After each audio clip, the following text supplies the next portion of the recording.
Hello, मेरा नाम है अभिषेक और स्वागत करता हूं आप सभी का हमारे प्यारे से खूबसूरत से प्लेटफॉर्म पे जिसका नाम है जेआर कॉलेज। तो यार कैसे आप सभी लोग, आई होप आप लोग एकदम बढ़िया होंगे, आप लोग की पढ़ाई एकदम बढ़िया चल रही होगी। सही है। जैसा कि आपको पता है कि इस चैनल के ऊपर हम लोग ने एक नया और एक फ्रेश बैच शुरू किया हुआ है हमारे कॉलेज के बच्चों के लिए, यानी हमारे 11th और 12th के बच्चों के लिए। सही है। जहां पे हमारी टीचर्स की एक बहुत ही बेहतरीन टीम आप लोग को सारे के सारे सब्जेक्ट्स पढ़ा रही है लेक्चर बाय लेक्चर। सही है। अगर मैं अपनी बात करूं तो मैंने आप लोग को बायोलॉजी पढ़ाना स्टार्ट किया था। सही है। और स्टार्ट क्या किया था, बहुत सारे चैप्टर्स मैंने कंप्लीट भी करा रखे हैं। तो 12th बायोलॉजी का हम लोग पढ़ रहे थे और उसका 9th चैप्टर चल रहा था हमारा, that is control and coordination. सही बात है। एंड 11 लेक्चर ऑलरेडी हो चुके हैं, बहुत लंबा खिंच चुका है ये चैप्टर। कोई बात नहीं, खत्म करेंगे इसको फटाफट। थोड़े छोटे छोटे इजी टॉपिक्स बचे हैं, उन्हें खत्म कर देंगे। लास्ट लेक्चर्स नहीं देखे हैं तो जरूर से देखना। सही बात है, ठीक है। अगर आप लोग को वीडियोस पसंद आते हैं हमारे ऐसे, तो वीडियो को लाइक जरूर से कर दिया करो। चैनल पर नए आते हो तो सब्सक्राइब जरूर से कर दिया करो और बेल आइकन को भी ऑल पे सेट कर दिया करो। ठीक है। आप लोग के लिए सारी चीजें फ्री है बच्चों, सब्सक्राइब करना, लाइक करना, बट इससे हमें बहुत ही ज्यादा मोटिवेशन मिलता है ताकि हम आप लोग के लिए कंटिन्यू वीडियोस बना सके। सही बात है, ठीक है। ऐसे एक एक घंटे के लॉन्ग लॉन्ग वीडियो बनाने में हमको भी थोड़ा सा एफर्ट लगाना पड़ता है। तो अगर आप अपनी तरफ से भी एफर्ट दिखाओगे तो हमें बहुत मजा आएगा। साथ ही साथ आप इस वीडियो को अपने दोस्तों के साथ शेयर भी कर सकते हो, उन्हें भी बता सकते हो कि यार बायोलॉजी कितनी आसान है, कितनी इजी है। सही है। तो इसे शेयर जरूर से कर देना। चलेगा। चैप्टर पे वापस आए बच्चों, तो हम लोग ने एंडोक्राइन सिस्टम स्टार्ट किया हुआ था। एंडोक्राइन सिस्टम में भी आई गेस हम लोग ने जो हमारा हाइपोथैलेमस था उसको ऑलमोस्ट कंप्लीट कर दिया था। सिर्फ हमारा पोस्टीरियर पिट्यूटरी बचा है शायद, आई गेस, ठीक है, हाँ वो बचा हुआ है हमारा, उसे आज कंप्लीट करेंगे। साथ ही साथ आज हम लोग पीनियल ग्लैंड को भी स्टार्ट करेंगे और थायराइड ग्लैंड को भी स्टार्ट करेंगे। ठीक है। पीनियल ग्लैंड बहुत ही छोटा सा टॉपिक है, खत्म हो जाएगा वो 5-10 मिनट में खत्म हो जाएगा। ठीक है। फिर हम लोग मेन स्टार्ट करेंगे हमारा थायराइड ग्लैंड। क्लियर है, समझ में आई बात, ठीक है। तो चलो लेक्चर स्टार्ट करते हैं। लेक्चर स्टार्ट करने से पहले अगर आप लोग ने अभी हमारा एप्लीकेशन डाउनलोड नहीं किया तो इसे जरूर से अपने फोन में डाउनलोड करके रख लेना। 12-13 MB का एप्लीकेशन है बच्चों। इस पर आप लोग को नोट्स मिलेंगे, इसमें आप लोग को बहुत सारे क्वेश्चन पेपर प्रैक्टिस करने के लिए डाला जाएगा। मैं खुद अपलोड करूंगा, ठीक है। जैन के मंथ में आप लोग को डाला जाएगा। सही है। तो ये डाउनलोड करके रख लो, रजिस्टर करके रख लो, क्योंकि बहुत इंपॉर्टेंट एप्लीकेशन है ये। अगर आप लोग मेरे साथ अभी तक इंस्टाग्राम पे नहीं जुड़े हैं तो आप वहां पे जुड़ सकते हैं, मुझसे आप बातें कर सकते हैं। अगर आपका कोई डाउट है तो वो आप पूछ सकते हैं, अगर आपको कोई फीडबैक देना है तो वो भी आप दे सकते हैं। अगर आप लोगों को मेरे लेक्चर्स अच्छे लगते हैं, पसंद आते हैं, तो भी आप वहां पर आके मुझे बता सकते हैं। इससे मुझे थोड़ा सा अच्छा फील होगा। ठीक है, चलेगा। तो चलो स्टार्ट करते हैं बच्चों आज का लेक्चर। लास्ट लेक्चर में बच्चों मैंने कुछ ऐसा डायग्राम आपको बना के दिखाया था। ठीक है, कुछ ये डायग्राम आपको बना के दिखाया था लास्ट वाले लेक्चर में, और हम लोग ने इसकी बात कर ली थी, किसकी, आपके एडिनो हाइपोफाइसिस की बात कर ली थी, यानी nothing but your anterior pituitary. सही है। एंटीरियर पिट्यूटरी की बात की थी कि ये कौन कौन से हार्मोन रिलीज करता है, बात हुई थी। मैंने बताया था आप लोगों को कि एडिनो हाइपोफाइसिस आगे चल के इसके अंदर दो फंक्शनल पार्ट है। एक है आपका पार्स डिस्टालिस और एक है आपका पार्स इंटरमीडिया, और बहुत सारे हार्मोन्स यही रिलीज करता है। मैंने आपको बताया था ना कि ये गोद लिया हुआ बेटा है, ये इसके पप्पा का गोद लिया हुआ बेटा है ना। सही है। तो ये इसके पप्पा इसको इतना प्यार नहीं करते, तो सारे काम इसी से करवाते। जितने भी हार्मोन्स है वो सब यही रिलीज करता है, एडिनो हाइपोफाइसिस ही रिलीज करता है। बहुत ही एक आधा हार्मोन है जो आपका न्यूरो हाइपोफाइसिस रिलीज करेगा, जो अभी हम लोग पढ़ेंगे अभी आने वाले टाइम में। ठीक है। अभी हम लोग पढ़ने वाले इस चीज को। तो मैंने आपको बताया था कि इसके ऊपर बहुत अत्याचार होता था, बहुत सारे हार्मोन्स इसके द्वारा रिलीज करवाए जाते थे। कुछ मैंने आपको बताए थे 7 हार्मोन इसके मैंने आप लोग को पढ़ाए थे जो रिलीज करता है आपका एडिनो हाइपोफाइसिस। आज हम लोग स्टार्ट करेंगे बात अपने पोस्टीरियर पिट्यूटरी की, कि आखिरकार पोस्टीरियर पिट्यूटरी क्या करता है और इसके कौन कौन से फंक्शन हैं। ये इसका खुद का बेटा है। सही है। तो इसको कितना इसने सर पे चढ़ा रखा है, क्या इसको कुछ काम करने देता भी है या नहीं करने देता। सही बात है, ठीक है। सो आज हम लोग इसको थोड़ा सा स्टडी करेंगे। चलेगी बात, समझ में आई बात, ठीक है। तो चलो थोड़ा सा अलग डायग्राम बनाते हैं। अगर मैं इसी में बनाने लग गया तो सिर्फ पूरा सा खिचपिच मच जाएगा ना, तो एक नया डायग्राम बनाते। चलो देखो, ये सब पढ़ाया था ना मैंने लास्ट लेक्चर में, ये स्लाइड्स अभी भी है मेरे पास। हाँ चलो बात करते हैं बच्चों हम लोग पोस्टीरियर पिट्यूटरी की। पोस्टीरियर पिट्यूटरी को ही हम लोग न्यूरो हाइपोफाइसिस कहते हैं। ठीक है। It is a neuro hypophysis, that is nothing but your posterior pituitary. आ जाओ डायग्राम बनाओ। ये है आपका hypothalamus, this is your hypothalamus. सही है। फिर हाइपोथैलेमस से नीचे ऐसे थोड़ी सी डंडी गई हुई, स्टाल्क गई हुई, जिससे मैंने क्या बोला था, इनफंडिबुलम। सही बात है। और फिर यहां से ऐसे 2 बड़े से लोब्स प्रेजेंट है, एक है आपका एंटीरियर पिट्यूटरी और एक है आपका पोस्टीरियर पिट्यूटरी। ये है आपका, it is a adeno hypophysis. जिस बच्चे ने लास्ट वाला लेक्चर देखा है उसे ये सब समझ में आ रहा होगा, सही, क्योंकि लास्ट वाले लेक्चर में मैंने बहुत ही डिटेल में बात की थी स्ट्रक्चर के बारे में, सही है। तो ये है आपका एडिनो हाइपोफाइसिस यानी आपका एंटीरियर पिट्यूटरी, ठीक है। एंटीरियर पिट्यूटरी कहां पे होगा, एक पर्सन के सामने, जैसे मैं इस साइड देख रहा हूं ना, तो मेरा एंटीरियर पिट्यूटरी आगे होगा, पोस्टीरियर पिट्यूटरी पीछे होगा, सही बात है, तभी तो इसका नाम एंटीरियर पड़ा ना। एंटीरियर मतलब क्या, आगे, ए से एंटीरियर, ए से आगे, पी से पीछे और पी से पोस्टीरियर, सही बात है। तो ये वाला जो है it is a posterior pituitary, posterior pituitary, सही बात है। इसी को हम लोग क्या बोलते हैं, न्यूरो हाइपोफाइसिस, क्लियर है। फिर मैंने आपको बताया था बच्चों कि इसके अंदर यहां पे कुछ फंक्शनल यूनिट होती थी, सही है। तो इस एडिनो हाइपोफाइसिस के अंदर दो फंक्शनल यूनिट थी, एक बड़ा सा यूनिट जिसे हम लोग क्या कह रहे थे, पार्स, बताओ, पार्स डिस्टालिस, सही है, और एक यहां पे क्या था, पार्स नर्वोसा, सही बात है, दो यहां पे थे। और आपका जो पोस्टीरियर पिट्यूटरी है बच्चों, इसके अंदर सिर्फ एक ही पार्ट है बड़ा सा फंक्शनल, जिसे हम लोग क्या कह रहे हैं, it is a pars nervosa, ये क्या है आपका, पार्स नर्वोसा, ठीक है। तो अभी हम लोग बात करने वाले हैं इसके बारे में, ठीक है, ज्यादातर हम लोग इसके बारे में बात करने वाले हैं। अब ये कौन से हार्मोन रिलीज करता है, देखो एक्चुअल में ये खुद से कोई हार्मोन बनाता ही नहीं है। आप लोगों ने इस वाले लेक्चर में देखा था कि ये बहुत सारे हार्मोन खुद से रिलीज कर रहा है, जितने भी स्टिमुलेटिंग हार्मोन थे, जितने भी ट्रोपिन हार्मोन थे, ये खुद ही बना रहा है और ये खुद ही रिलीज कर रहा है। बट ये है बच्चों लाडला बेटा, ये खुद हार्मोन नहीं बनाएगा। देखो ये क्या करता है, हाइपोथैलेमस क्या बोलता है, दिस इज द हाइपोथैलेमस, ये है आपका हाइपोथैलेमस, ठीक है। तो हाइपोथैलेमस का ये लाडला बेटा है, तो ये बोलेगा कि भैया, ये बोलेगा कि तुझे कोई जरूरत नहीं है, तो कुछ मत बना, ठीक है। ये क्या करता है आपका हाइपोथैलेमस, खुद ही यहां पे कुछ न्यूरॉन्स इसके पास पड़े, there are some group of neurons, यहां पे there are some group of neurons, जो जिसके एक्सॉन यहां पे नीचे आए हुए रहते हैं, जिसके एक्सॉन यहां पे क्या हुए रहते हैं, नीचे आए हुए रहते हैं, यहां पे ऐसे। और ये न्यूरॉन्स ही बच्चों कुछ हार्मोन्स का प्रोडक्शन करते हैं, ठीक है। ये न्यूरॉन्स ही क्या करते हैं, हार्मोन्स का प्रोडक्शन करते हैं। तो मान लो ये जो मैं बना रहा हूं, it is a paraventricular nucleus, देखो ये जो है ये वाला area, this is the group of cell bodies, it is a group of cell body, group of cell body in the central nervous system are known as nuclei, सही है। So this structure is, इसको हम लोग कहते हैं बच्चों, it is a paraventricular nuclei, सही है। इट इज अ न्यूक्लियस बोल लो या न्यूक्लियाई बोल दो, it is a paraventricular nuclei. अब जो पैरावेंट्रिकुलर न्यूक्लियाई है ना बच्चों, वो खुद ही एक हार्मोन का प्रोडक्शन करता है, जिस हार्मोन का नाम है ऑक्सीटोसिन, ठीक है। तो ये जो हार्मोन है, ये जो पैरावेंट्रिकुलर न्यूक्लियाई है, ये एक हार्मोन बनाएगा बच्चों, यहीं पे बनाएगा, समझ रहे हो, यहीं पे बनाएगा, और इसको ऐसे ऐसे ऐसे करके क्या कर देगा, यहां पे स्टोर कर देगा, समझ रहे हो, यहां पे क्या कर देगा, स्टोर कर देगा, सही बात है। अब आप लोग बोलोगे कि सर ये जो न्यूरॉन है, ये यहां पे भी आया हुआ है और यहां पे भी आया हुआ है, तो आप ऐसा क्यों बोल रहे हो कि इसका पोजीशन इस हाइपोथैलेमस में है। बच्चों मैंने आपको पढ़ाया था कि जिस भी न्यूरॉन का जो लोकेशन है वो किसकी हेल्प से किससे पता चलता है, जहां पे उसकी सेल बॉडी प्रेजेंट हो, जहां पे भी न्यूरॉन की सेल बॉडी रखी हुई होगी, उसी जगह को हम लोग कहेंगे कि ये इसका लोकेशन है। जैसे जब मैंने आप लोग को रेस्पिरेशन वाला टॉपिक पढ़ाया था, तो मैंने बताया था कि रेस्पिरेटिंग राइम सेंटर पड़ा हुआ है आपके मेडुला वाले पार्ट में, लेकिन उसका जो एक्सॉन है वो आपके लंग्स तक आया हुआ है ना।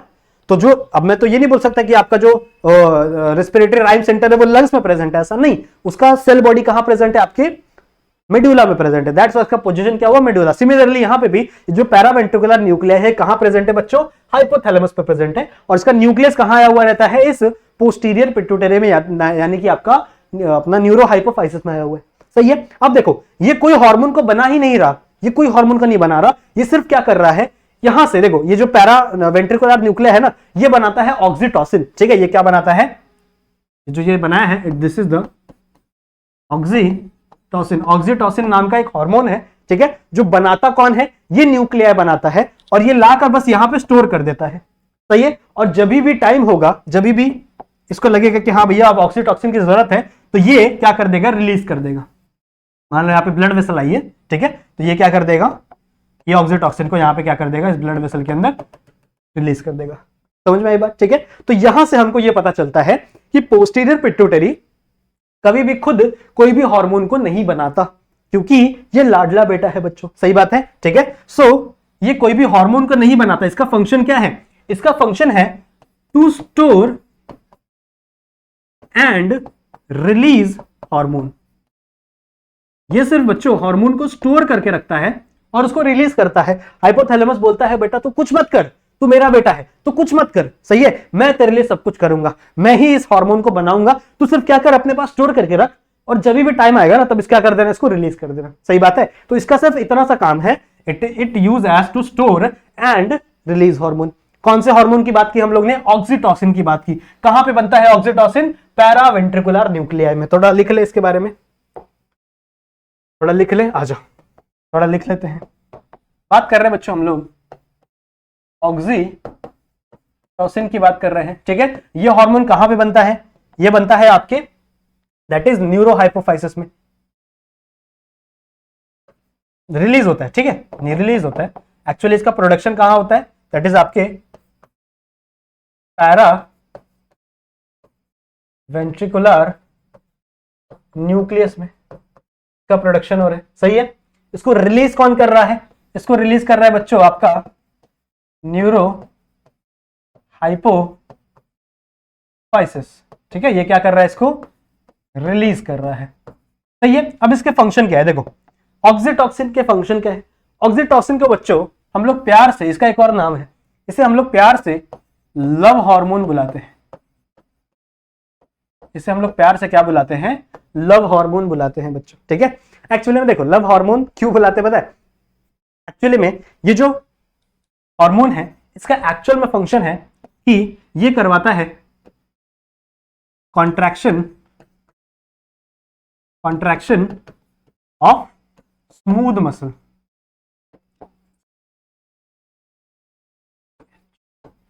स्मूथ मसल, ठीक है। अब देखो मैंने आपको पढ़ाया था, याद करो लास्ट वाले लेक्चर में, कि प्रोलैक्टिन नाम का एक हार्मोन होता है जो मिल्क प्रोडक्शन करवाता है। सही है। मैंने आपको बताया था ना कि ऐसा मेमोरी ग्लैंड था, ठीक है, और यहां पे ऐसे छोटे छोटे लोब्यूल्स थे, लोब्स थे, मेमोरी लोब्यूल बोलते, मेमोरी लोब्स बोलते इसको, और इसके अंदर आपके मिल्क का प्रोडक्शन हो जाता है। यहां पे ऐसा मिल्क बन जाता है। मान लो इसके अंदर क्या बन गया? मिल्क बन गया। सही है। अभी जितने भी लोब्स है ना बच्चों, ये किसका बना हुआ है? ये बना हुआ है एक्चुअल में स्मूथ मसल का। सही है। स्मूथ मसल मतलब क्या? जिसे आप खुद से कंट्रोल नहीं कर सकते, तो ये बना हुआ है स्मूथ मसल का। This is the milk.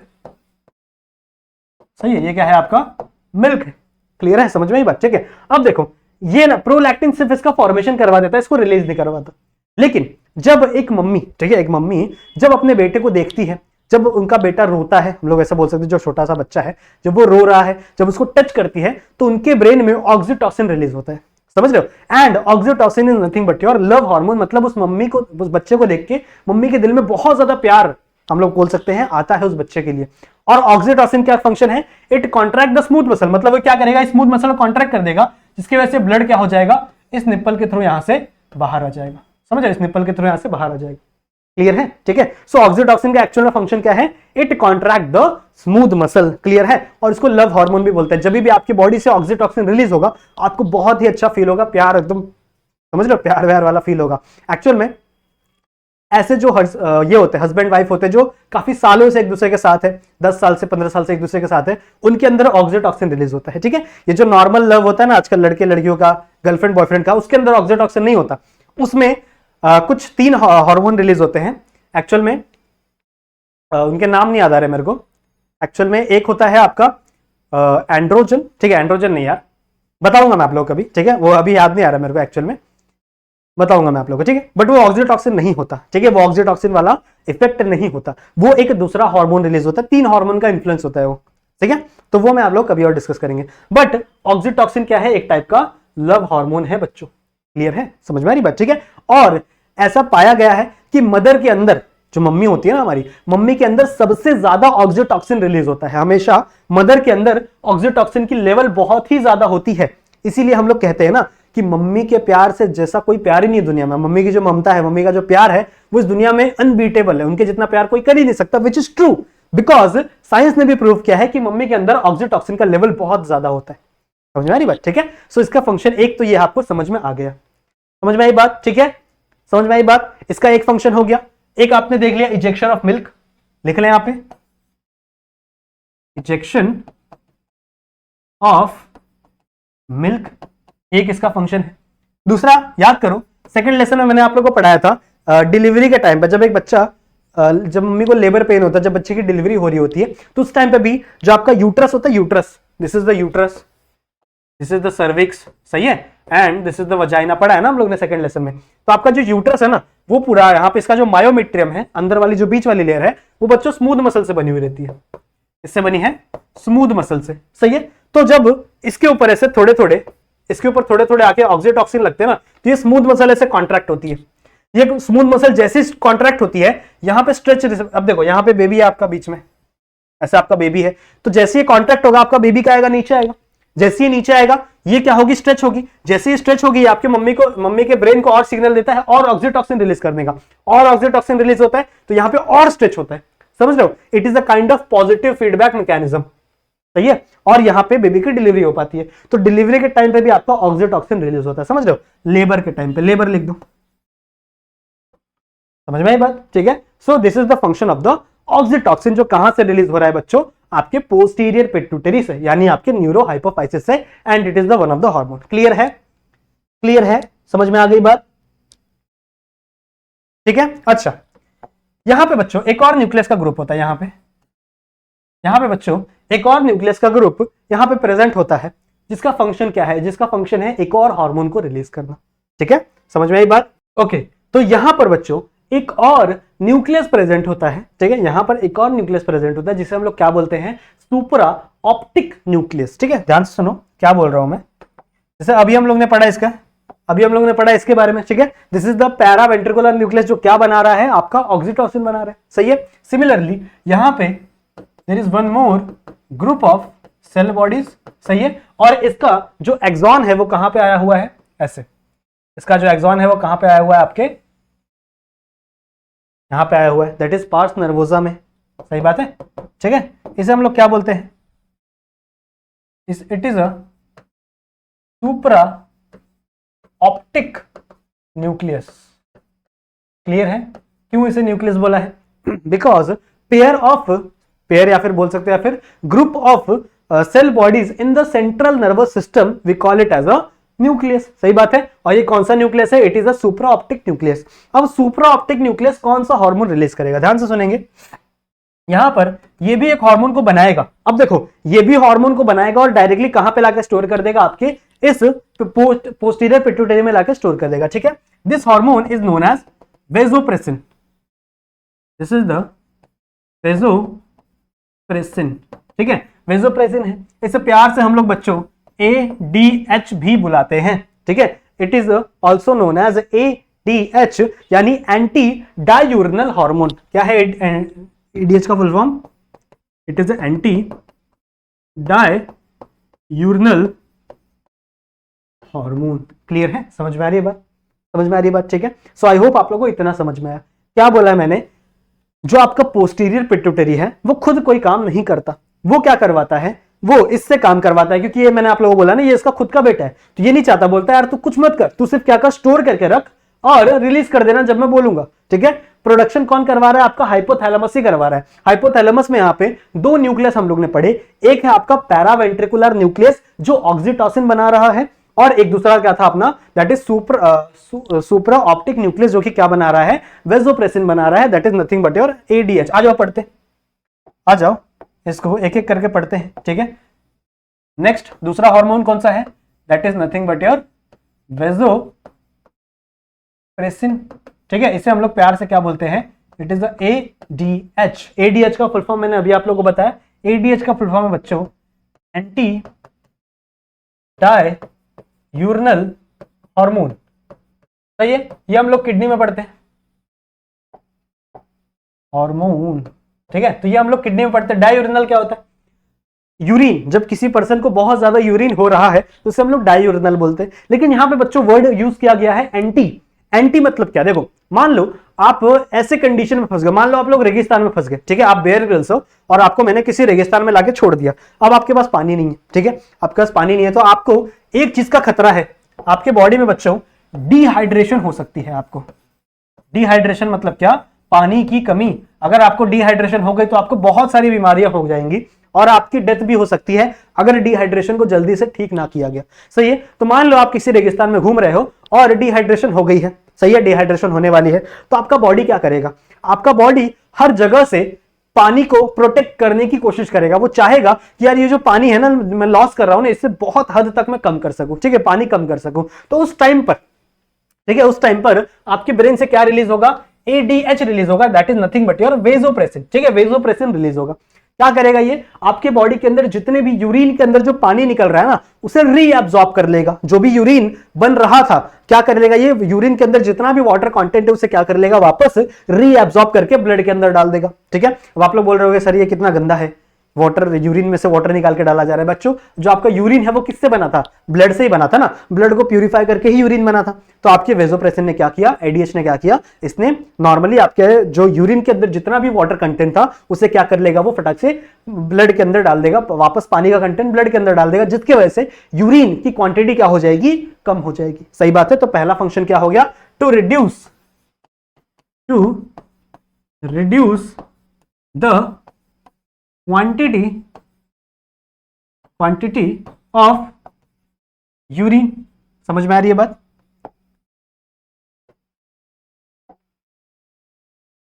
सही है, यूरिन की क्वांटिटी क्या करना, कम करना। सही है, यूरिन जितना भी रिलीज हो रहा था आपकी बॉडी से उसे क्या कर दिया मैंने, कम कर दिया। अब देखो जब भी किसी भी पर्सन को डिहाइड्रेशन होता है, देखो नाम से इसका क्या पता चल रहा है, वेसोप्रेसिन। वेसोप्रेसिन का मतलब क्या, देखो अगर आपके बॉडी में पानी की कमी हो गई, डिहाइड्रेशन की कमी हो गई, तो उस टाइम पे आपका ब्लड प्रेशर भी कम हो सकता है, क्योंकि देखो ब्लड प्रेशर में पानी ही नहीं है तो फ्लो क्या होगा, समझ रहे हो, पानी की कमी हो गई ना तो आपका ब्लड प्रेशर भी क्या हो सकता है, लो हो सकता है। तो आपके ब्लड प्रेशर को लो ना होने देने से ये हार्मोन का एक और फंक्शन है बच्चों, ये क्या करेगा, आपके जितने भी वेसल्स है, जितने भी ब्लड वेसल्स है ना उसको प्रेस करके छोटा कर देगा, पाइप को छोटा कर देगा। अब आप ही सोचो कि पहले बड़ी पाइप से जितना पानी जा रहा था, जितना ब्लड जा रहा था, अगर मैं पानी को छोटा कर दूंगा तो प्रेशर बढ़ जाएगा। सही है, तो दैट्स व्हाई इसका सेकंड फंक्शन आता है बच्चों, नाम ही देखो इसका क्या है, वेसोप्रेसिन, मतलब ये वेसल्स को क्या कर देता है, प्रेस कर देता है। So it also reduce the diameter of blood vessels to, किसके लिए कर रहा है ये, to retain the blood pressure. समझ रहे हो, ब्लड प्रेशर को रिटेन करने के लिए, वापस आपका ब्लड प्रेशर मेंटेन करने के लिए क्या कर रहा है, आपके वेसल्स को प्रेस करके छोटा कर दे रहा है। So this is the function of your vasopressin. अगर वेसोप्रेसिन ना हो बच्चों, अगर किसी पर्सन के अंदर वेसोप्रेसिन ना हो, देखो नॉर्मली कोई पर्सन कितना यूरिनेशन करता है, एक बंदा नॉर्मली कितना यूरिनेशन करता है, 1 to 2 लीटर पर डे। तो ये एक दिन में 1 से 2 लीटर करता है। पर अगर किसी पर्सन के अंदर एडीएच बने ही ना, मान लो ये एडीएच बने ही ना, उसके बॉडी के अंदर एडीएच की कमी हो गई है, वो जीन ही खराब हो गया जिससे एडीएच बनता है, तो वो जो पर्सन है वो 10 to 20 लीटर और ऑलमोस्ट 20 लीटर्स क्या करेगा, यूरिन प्रोड्यूस करेगा। समझ रहे हो, इतना तो हमारे पास ब्लड ही नहीं होता, हमारा ब्लड ही 5 लीटर होता है, तो 20 लीटर कहां से यूरिन बनाओगे। सही है, और जिसको ज्यादा यूरिनेशन होगा उसको ज्यादा प्यास भी लगेगी, सिंपल सी बात है। सही है, तो ये डायबिटीज का हम लोग कह सकते हैं सिम्टम्स है, this is the symptoms of diabetes. Clear है, समझ में आ गया। सो यही दो हार्मोन को हम लोग को पढ़ना था आपके पोस्टीरियर पिट्यूटरी से। आई होप आप लोगों को पोस्टीरियर पिट्यूटरी समझ में आ गई होगी, जितनी चीजें मैंने पढ़ाई उतनी ही चीजें इनफ है आपके पोस्टीरियर पिट्यूटरी से। सही है, चलेगा। तो चलो नेक्स्ट हार्मोन पे यानी नेक्स्ट ग्लैंड पे जंप करते हैं, that is nothing but our pineal gland. अब पीनियल ग्लैंड कहां पे होता है, कहां पे होता है, मैंने आपको बताया था, मान लो दिस इज योर ब्रेन, ठीक है, ब्रेन है, या फिर इसको हटाओ, को हटाओ, देखो ये है आपका मेडुला, ये मेडुला के ऊपर पॉन्स, पॉन्स के ऊपर यहाँ पे मिड ब्रेन रखा हुआ है। सही है, फिर मैंने आपको बताया था मिड ब्रेन के ऊपर यहाँ पे बच्चों एक टैंक रखी है, जिस टैंक को हम लोग क्या बोल रहे हैं, it is a third ventricle. अब मैंने आपको बताया था थर्ड वेंट्रिकल के ही आसपास सारे के सारे डायंसोफिलॉन पड़े हैं, मतलब यहाँ पे आपका हाइपोथैलेमस पड़ा था, यहाँ पे आपका थैलेमस पड़ा था, और याद करो इसके जस्ट पीछे साइड यहाँ पे कुछ ऐसा सा एक ग्लैंड लगा हुआ था। सही है, ऐसा सा कुछ एक ग्लैंड लगा हुआ था, this gland is known as pineal gland. यही ग्लैंड क्या है बच्चों, आपका पीनियल ग्लैंड है। समझ में आ रही बात, ठीक है। तो पीनियल ग्लैंड का फंक्शन क्या है, देखो पहले हमको लगता था कि पीनियल ग्लैंड कुछ काम का नहीं है, ये वेस्टिजियल है, वेस्टिजियल समझते हो ना, ऐसी चीजें जो हमारे बॉडी में प्रेजेंट तो है बट कोई फंक्शन नहीं करती। बाद में पता चला कि ये एक हार्मोन रिलीज करता है पीनियल ग्लैंड, जो आपका पीनियल ग्लैंड है बच्चों, ये एक हार्मोन रिलीज करता है जिसका नाम है मेलाटोनिन, मेलाटोनिन। निन, ठीक है। इसे प्यार से हम स्लीप हार्मोन भी कहते हैं, स्लीप हार्मोन भी कहते हैं, ठीक है। ये क्या करता है, आप लोग ने देखा होगा कि जैसे ही रात होती है, रात का वक्त होता है, रात के 10 बजते हैं, 11 बजते हैं, आप लोग को नींद आना शुरू हो जाती है, ठीक है। आप लोग ऐसा जमाई लेते रहते हो, भैया चलो सो जाते हैं, बहुत रात हो गई, ऐसा करते हो ना, ठीक है। और जैसे ही सुबह होती है, सुबह की धूप पड़ती है, जैसे ही दिन होता है, वापस आपकी नींद खुल जाती है, सही है। अब आप कुछ भी कर लो, आपको नींद तो आएगी। कुछ लोग होते हैं जिनको नींद नहीं आती, जो दिन में सोते हैं, या फिर कुछ लोग होते हैं ना बच्चों, समझ रहे हो, ठीक है। तो ये आपकी बच्चों एक साइकिल को मेंटेन करता है, that is nothing but your sleep cycle, ठीक है। ये क्या करता है, आपके स्लीप साइकिल को मेंटेन करके रखता है। जितनी भी चीजें हैं, ये क्या करता है, आपके स्लीप साइकिल को मेंटेन करके रखता है, जिसको हम लोग बोलते हैं डायurnal रिदम। इस स्लीप साइकिल को हम लोग क्या बोलते हैं, दिस इज डायurnal रिदम, समझ रहे हो, ठीक है। It is a diurnal rhythm. Diurnal rhythm मतलब क्या, देखो हमारे पास 24 आवर्स का क्लॉक है, 24 आवर्स का घंटा है हमारे पास, ठीक है। अब इसमें से इतने घंटे सोने हैं, इतने घंटे जागने हैं, फिर अगले दिन सेम इतने घंटे सोने, इतने घंटे जागने। तो ये एक साइकिल चलता है बच्चों, ये एक रिदम चलता है, जिसको हम लोग क्या बोलते हैं, डायurnal रिदम। और यही रिदम मेंटेन करके कौन रखता है, यही रिदम मेंटेन करके कौन रखता है बच्चों, आपका melatonin, and it is also known as sleep hormone, जिसकी वजह से आपको नींद आती है। अब याद करो, मैंने आपको पढ़ाया हुआ है कि मेलाटोनिन एक्चुअल में क्या करता है। देखो मेलाटोनिन आपका जो रास सिस्टम है, रेटिकुलेट एक्टिवेटिंग सिस्टम, याद करो मैंने आपको पढ़ाया था ना, रेटिकुलेट एक्टिवेटिंग सिस्टम में आपके ब्रेन स्टेम आते हैं। ब्रेन स्टेम में कौन कौन सा, मेडुला, पॉन्स और मिड ब्रेन, ये तीनों मिला के आपका रेटिकुलेट सिस्टम बनाते थे, एक्टिवेटिंग सिस्टम बनाते थे, जिसकी वजह से सारी का सारी इंफॉर्मेशन यहीं से ऊपर जाती थी, सही है। ये मेलाटोनिन क्या करता है, इस आरएएस सिस्टम को, यानी रास सिस्टम को बंद कर देता है, शट डाउन कर देता है, जिसकी वजह से कोई सिग्नल ऊपर नहीं जा पाते और आप लोग अनकॉन्शियस होकर सो जाते हो। अनकॉन्शियस रहते हो ना, नींद रात में क्या हो रहा है पता चलता है, नहीं पता चलता ना। रात में मैं सो के उठता हूं और सुबह सुबह मेरे को पता चलता है, पापा बताते कि रात को लाइट कट गई थी, 2-3 घंटा लाइट ही नहीं थी। अब मुझे तो भैया पता ही नहीं चला, क्योंकि मैं तो अनकॉन्शियस था, सही बात है। बिकॉज जो मेरा रास सिस्टम है, that is our reticulate activating system, वो बंद है, सही बात है। So this is the function of the melatonin, which is known as sleep hormone, and which is secreted by pineal gland, सही है। कौन सिक्रेट करता है इसको बच्चों, पीनियल ग्लैंड सिक्रेट करता है। अब इसका एक स्ट्रक्चर दिया हुआ है, छोटा सा, एक छोटा सा बच्चों इसका स्ट्रक्चर दिया हुआ है। ये स्ट्रक्चर वैसे आएगा तो नहीं, मुझे नहीं लगता आएगा, बट दिया हुआ है तो देख लो कैसा स्ट्रक्चर है। कुछ ऐसा, एक 6 मेंबर का रिंग है, ध्यान से बनाओ, ठीक है। एक 6 मेंबर का रिंग है, उसके बाद एक 5 मेंबर का रिंग है, और यहां पे एक नाइट्रोजन लगा हुआ है, इधर एक H लगा हुआ है, सही है। इधर इधर इधर और इधर ऐसे डबल बॉन्ड है, ठीक है। एक ऑक्सीजन यहां है, एक CH3 यहां है, सही है। कुछ ऐसी रिंग है, सही है। उसके बाद ऐसा ऐसा, फिर यहां पे जो कार्बन है, एक सेकेंड, हाँ ऐसा, फिर यहां पे CH3 है, और यहां पे शायद डबल बॉन्ड है, ठीक है। एक बार चेक करने दो, हाँ इधर एक N बच गया, सॉरी सॉरी सॉरी, को थोड़ा सा मिटाया जाए, ऐसा ऐसा ऐसा, यहाँ पे एक N है, यहाँ पे एक H है, फिर यहाँ से ऐसा डबल बॉन्ड O और CH3। So this is the structure जो आपके बुक में दिया हुआ है मेलाटोनिन का, ठीक है। यहाँ पे एक स्ट्रक्चर दिया हुआ है मेलाटोनिन का, ये एक स्ट्रक्चर है। अगर याद करना चाहो तो आप कर सकते हो, बट मुझे नहीं लगता कि शायद ये आएगा कि नहीं आएगा, बट सेफ रहना है हम लोग को, तो कर लो। इजी है, देखो वापस बना के दिखाऊं, वापस बना के दिखाऊं, देखो इजी है, बहुत इजी है, बहुत इजी। देखो तो बेटाओ, सबसे पहले एक 6 मेंबर के रिंग बनाओ, 6 मेंबर रिंग, सही है। और इसमें डबल बॉन्ड चढ़ा दो, एक डबल बॉन्ड यहाँ, एक इसको नहीं, ऐसे नहीं, एक डबल बॉन्ड यहाँ, नहीं, हाँ एक यहाँ एक यहाँ एक यहाँ, ऐसे चढ़ा दो, चलेगा। वैसे भी चढ़ाया तो भी चलेगा, ऐसे चढ़ा दो, सही है। 6 मेंबर की रिंग बन गई। अब इस 6 मेंबर के रिंग के ऊपर साइड एक यहाँ ऑक्सीजन लगाओ, और यहाँ लगा दो CH3, चलेगा, सही बात है। यहाँ बच्चों एक और 5 मेंबर की रिंग बनाओ, यहाँ एक और बच्चों 5 मेंबर की रिंग बनाओ, एक सेकेंड, यहाँ नाइट्रोजन लगाओ और इसको ऐसे कनेक्ट करो, ठीक है। और यहाँ पे H लगा दो। देखो नाइट्रोजन के 3 बॉन्ड होने चाहिए, 3 बॉन्ड कंप्लीटेड है। फिर यहाँ पे एक डबल बॉन्ड बना दो, सही है। फिर ये एक बॉन्ड, 2 बॉन्ड, 3 बॉन्ड, यहाँ पे एक N, यहाँ पे एक H, फिर यहाँ पे ऐसे डबल बॉन्ड O और यहाँ CH3। सिर्फ ये एक स्ट्रक्चर है आपके मेलाटोनिन का, सही है। तो आपका मेलाटोनिन आपको पता होना चाहिए कैसा दिखता है, छोटा सा स्ट्रक्चर दिया हुआ है, याद कर लेना चलेगा, इतना कोई इंपॉर्टेंट नहीं है, सही बात है। चलो आ जाओ नेक्स्ट पे चलते। नेक्स्ट है बच्चों आपका थायराइड ग्लैंड। ठीक है, हम लोगों ने क्या क्या पढ़ लिया, हम लोग ने हाइपोथैलेमस के बारे में पढ़ लिया, हाइपोथैलेमस क्या क्या रिलीज करता है। फिर हम लोग ने पिट्यूटरी के बारे में पढ़ लिया, पिट्यूटरी क्या क्या रिलीज करता है। हम लोग ने पीनियल ग्लैंड पढ़ लिया, 3 ग्लैंड हमारे कंप्लीट हो गए। नेक्स्ट हम लोग चलते हैं हमारे 4th ग्लैंड पे, that is nothing but your thyroid gland.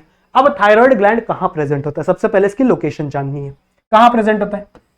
ये मान लो आपका नेक है, ऐसे मान लो दिस इज योर नेक। ठीक है, अब नेक के यहां पे अगर आप लोग ने रेस्पिरेटरी सिस्टम मेरे साथ पढ़ा है तो आपको पता होगा नेक के यहां पे आपका प्रेजेंट होता है लैरिंग्स। ठीक है, दिस इज द लैरिंग्स जिसे हम लोग वॉइस बॉक्स बोलते हैं, और लैरिंग्स के नीचे यहां पे लगा हुआ रहता है आपका ट्रैकिया। ऐसे भैया यहाँ पे आपका ट्रैकिया है जिसके ऊपर क्या लगा हुआ है, यहाँ पे सी शेप के कार्टिलेज लगे हुए। सही है, इसी लैरिंग्स के जस्ट नीचे आपका जो लैरिंग्स प्रेजेंट है ना, इस लैरिंग्स के जस्ट नीचे पे यहाँ पे एक बटरफ्लाई की शेप का ग्लैंड लगा हुआ है। This gland is known as thyroid gland. Clear है, कुछ ऐसा, कुछ ऐसा। इसको तो मैंने थोड़ा बाहर बना दिया, जस्ट लाइक दिस। ठीक है, कुछ इस तरीके से ग्लैंड लगा हुआ है, कहां पे, आपके इस लैरिंग्स के नीचे। ठीक है, जस्ट इस लैरिंग्स के नीचे यहाँ पे एक ग्लैंड लगा हुआ है। This gland is known as thyroid gland. समझ में आ रही बात। ठीक है, अब आपको यहां से 2 चीजें दिख रही होंगी कि इस थायराइड ग्लैंड के 2 लोब्स हैं। सही है, तो कहना इससे thyroid gland is bilobed. Bilobed मतलब क्या, इसके पास कितने लोब्स हैं, 2 लोब्स हैं।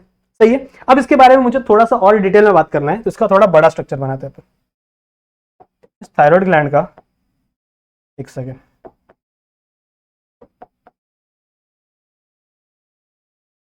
ओके ठीक है। अब देखो इसके थोड़े से बड़ा सा स्ट्रक्चर बनाते हैं और समझते हैं इसके अंदर कौन कौन सी चीजें प्रेजेंट है। ठीक है, तो बटरफ्लाई शेप का है, कुछ ऐसा सा है, यहाँ पे एक बड़ा सा एरिया। ठीक है, फिर यहाँ पे और कुछ ऐसा शेप है। तो मैंने थोड़ा सा ज्यादा ही ड्रामेटिक बना दिया, पर कोई बात नहीं। ये आपका थायराइड ग्लैंड है। अब थायराइड ग्लैंड का ये जो पूरा सरफेस है, दिख रहा है, ये पूरा जो सरफेस है, इस सरफेस को बच्चों हम लोग स्ट्रोमा कहते हैं। इस पूरे सरफेस को हम लोग क्या कहते हैं, दिस स्ट्रोमा। स्ट्रोमा मतलब क्या, ये पूरा सरफेस, पूरा, समझ रहे हो। इस स्ट्रोमा ये पूरा का पूरा इंक्लूड करता है स्ट्रोमा में। सही है, अब इसके बाद 2 लोब है, एक ये वाला लोब, एक ये वाला lobe, hence it is a bilobed structure. सही है, और इसका जो बीच वाला स्ट्रक्चर है, ये जो बीच वाला स्ट्रक्चर है, this is known as isthmus. Isthmus, सही है, जो कि इजी है ना। देखो ज्योग्राफी में पढ़ा होगा आप लोग ने कि कोई भी नैरो सी जगह को हम लोग इस्थमस बोल देते हैं। सेम चीज आप लोग ने लेसन नंबर 2 में भी पढ़ी थी, वहां पे याद करो, मैंने आप लोगों को पढ़ाया था फीमेल रिप्रोडक्टिव सिस्टम में जो उसका फेलोपियन ट्यूब था, तो फेलोपियन ट्यूब पहले पतली होती है फिर ब्रॉड हो जाती है, तो जो पतला वाला सेक्शन होता है उसे इस्थमस बोलते हैं। देख रहे हो कितनी चीजें याद है, कहां से। तो जनरली इस्थमस का मतलब होता है कोई भी नैरो चीज। सही है, जियोग्राफी में बहुत यूज करते थे इस वर्ड का, नैरो, कोई भी नैरो सी चीज को हम लोग इस्थमस बोल देते थे। सही है, तो यहां पे एक नैरो सी चीज है, that is nothing but your isthmus, और ये है आपका पूरा का पूरा थायराइड ग्लैंड। क्लियर है। अब यहां पे देखो छोटे बच्चों, यहां पे देखो, यहां पे बच्चों क्यूबॉइडल शेप, ठीक है, क्यूबॉइडल शेप सेल्स की कुछ यहां पे ऐसे ग्रुप्स प्रेजेंट होते हैं, ऐसे यहां पे ऐसे क्यूबॉइडल शेप सेल्स की यहां पे ऐसे ग्रुप्स प्रेजेंट होती है। समझ में आ रही बात। ठीक है, कुछ इस तरीके का स्ट्रक्चर यहां पे आप लोग को देखने के लिए मिलता है, जो कि क्यूबॉइडल शेप के सेल्स होते हैं। लिख दें यहां पे, these are the epithelial, cuboidal epithelial cells होते हैं। मैं सिर्फ यहां पे क्यूबॉइडियल सेल लिख रहा हूं, चलेगा। सही है, और ये जो पूरे के पूरे ग्रुप है, ये जो पूरे के पूरे ग्रुप है, इसे हम लोग फॉलिकल कहते हैं। ये पूरा का पूरा जो ग्रुप है ना, इसे हम लोग फॉलिकल, या फिर आप इसे थायराइड फॉलिकल कह लो, क्योंकि ये थायराइड के अंदर है ना, so it is a thyroid follicle. सही है, अब ऐसे बहुत सारे प्रेजेंट हो गए, ऐसे मान लो यहां पे प्रेजेंट है, यहां पे प्रेजेंट है, मान लो यहां पे भी एक प्रेजेंट है। सही है, सही है, these are the thyroid follicles. और इसके बीच बीच में, इसके बीच बीच में से कुछ सेल्स प्रेजेंट होते हैं, ऐसे बीच बीच में यहाँ पे कुछ ऐसे सेल्स प्रेजेंट होते हैं। इनकी बात अभी हम लोग नहीं करेंगे। ऐसे यहाँ पे बीच बीच में क्या प्रेजेंट होंगे, कुछ सेल्स प्रेजेंट होंगे। इन सेल्स को हम लोग कहते हैं C cell. These are the C cell. C का मतलब होता है क्लियर सेल। ठीक है, so these are the C cell, that is nothing but our clear cells, जो यहाँ पे प्रेजेंट है। सही बात है। और यहाँ पे क्या है, आपके बायलोब्ड स्ट्रक्चर है, या पूरा आपका बायलोब। समझ में आ गया बताया मैंने, एक बार वापस सुन लो। ये है आपका थायराइड ग्लैंड, सही बात है, जिसमें थायराइड ग्लैंड आपका बायलोब्ड होता है। ठीक है, एक यहाँ पे लोब, एक यहाँ पे लोब, और ये बीच वाले स्ट्रक्चर को हम लोग इस्थमस बोलते हैं। फिर इसके बाद यहाँ पे क्यूबॉइडल एपिथेलियल सेल्स की ऐसे राउंड राउंड सी फॉलिकल्स प्रेजेंट होती है, ठीक है। ये कौन से सेल्स हैं? These are the cuboidal cell, cuboidal epithelial cell. कोई पूछेगा तो बता देना, सही है। और इस पूरे कवरिंग को हम लोग क्या बोल रहे हैं? दैट इज थायराइड फॉलिकल्स बोल रहे हैं, सही बात है। अब ये जितना भी, अब थायराइड ग्लैंड क्या करेंगे? थायराइड हार्मोन बनाएंगे। अब जितने भी थायराइड हार्मोन्स है ना बच्चों, ये इसके बीच में बनते हैं, यहां पे फॉर्मेशन होता है। समझ में आ रही बच्चे? कहां पे फॉर्मेशन होगा? इसके बीच में, यहां पे फॉर्मेशन होगा। समझ में आई बात? समझ में आई बात? ठीक है, समझ में आई बात? ओके, चलो अब देखो, अब हम लोग को ध्यान से समझना है कि एक्चुअल में ये हार्मोन्स बनते कैसे हैं, कैसे इनका फॉर्मेशन होता है। तो इमेजिन करो, यहां से एक ब्लड वेसल आई हुई है, ब्लड वेसल को रेड कलर से बनाते हैं, मान लो ये इज अ ब्लड वेसल।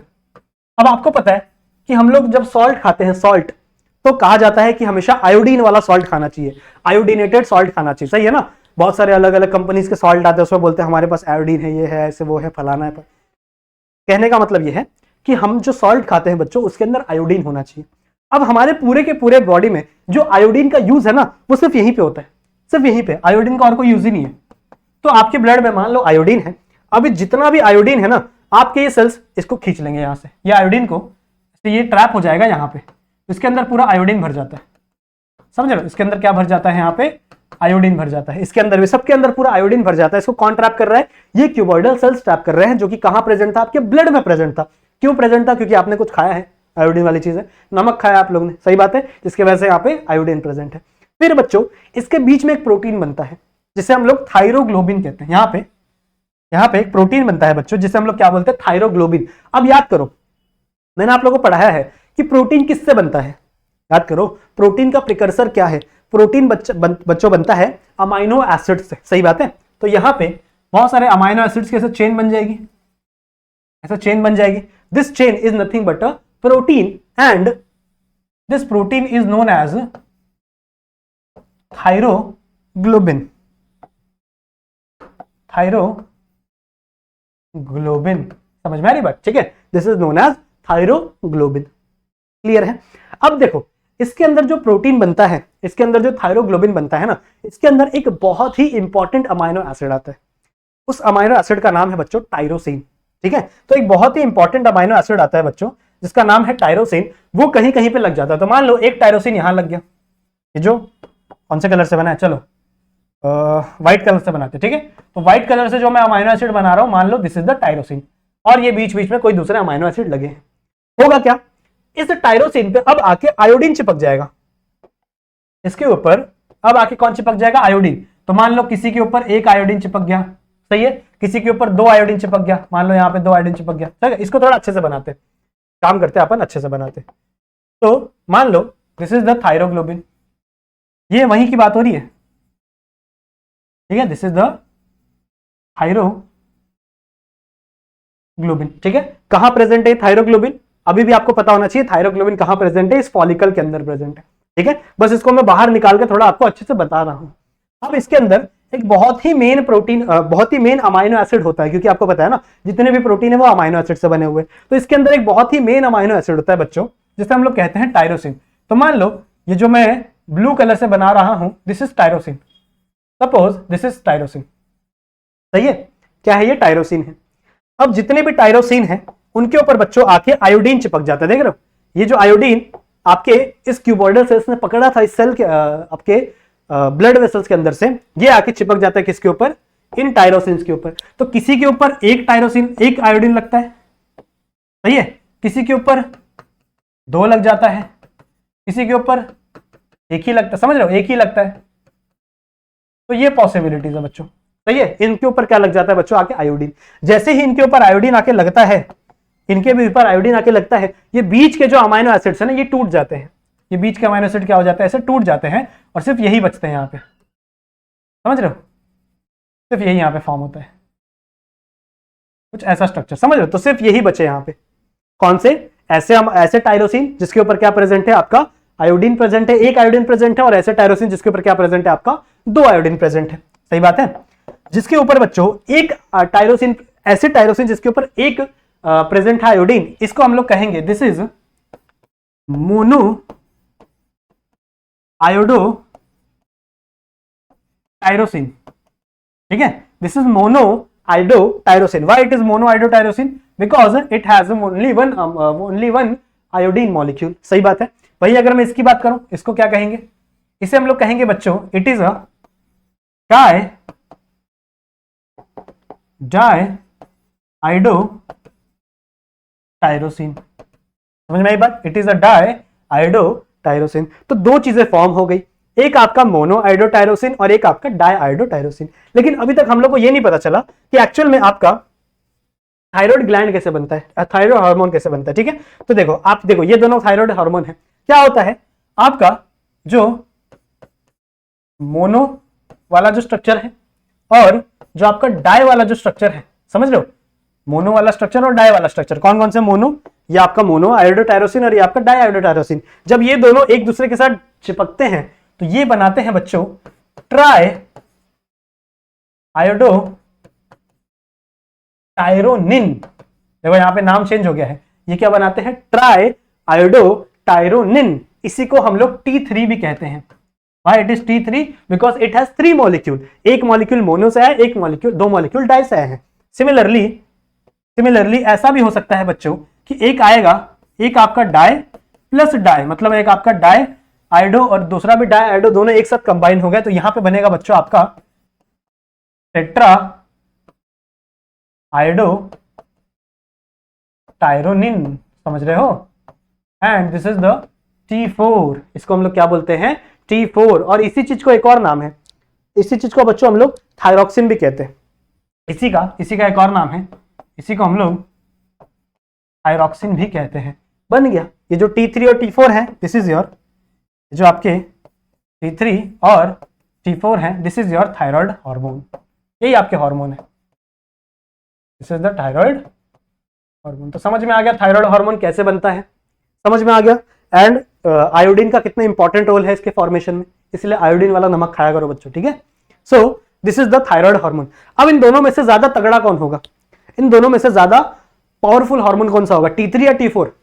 आप लोगों को लग रहा होगा T4 होगा, बट नहीं, T3 सबसे ज्यादा काम करने वाला थायराइड हार्मोन है। और मैंने देखो आपको लोगों को लास्ट वाले लेक्चर में बताया था कि थायराइड हार्मोन वापस जाता है पिट्यूटरी के पास और हाइपोथैलेमस के पास नेगेटिव फीडबैक देता है, अपना जो सिक्रीशन है वो बंद करता है। वो कौन जाता है, वो T3 ही जाता है, T4 नहीं जाता।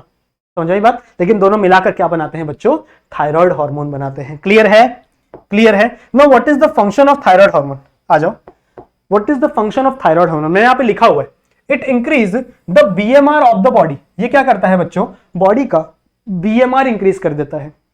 Now what is mean by BMR? BMR का फुल फॉर्म बच्चों बेसल मॉलिक्यूलर रेट। ठीक है, यही है ना, मेटाबॉलिक रेट है शायद, आई गेस मेटाबॉलिक, हाँ मेटाबॉलिक रेट है, मॉलिक्यूलर नहीं, metabolic rate. Now what does this mean? ठीक है, what is mean by basal metabolic rate. देखो मान लो आपके बॉडी को बहुत ज्यादा ऑक्सीजन की नीड है, या फिर हाँ ऐसा कुछ नीड है, ठीक है, तो उस टाइम पे क्या होगा, ये क्या करेगा, आपके बॉडी का बेसल मेटाबॉलिक रेट बढ़ा देगा। अब इससे होगा क्या, इससे बच्चों ध्यान से सुनेंगे, मान लो दिस इज द सेल।